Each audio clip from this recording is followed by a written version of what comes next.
kapag ang nabook nyo na driver ay aantok-antok.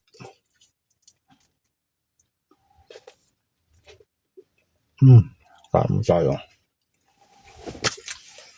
Kapag aantok-antok yung nabook nyo na TNBS driver, simple lang ang gagawin nyo.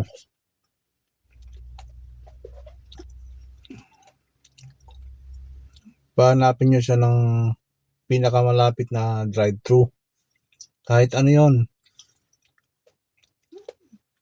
kahit Jollibee, McDo, Chowking, kahit ano, basta drive-thru. Tapos ibili nyo siya ng pagkain tulad nito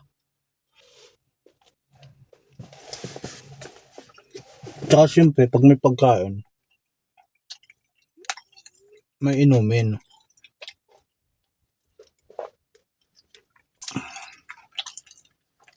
Tingnan nyo yung pasahero ko kanina,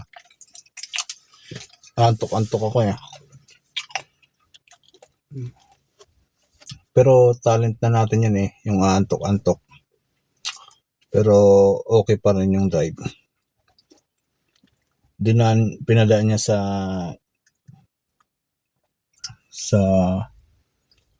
tawag doon, drive-thru. Binili niya ako. Tanggal yung antok ko Mapapagastos ka nga lang, pero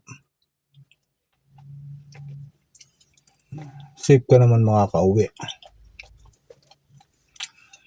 Di ba?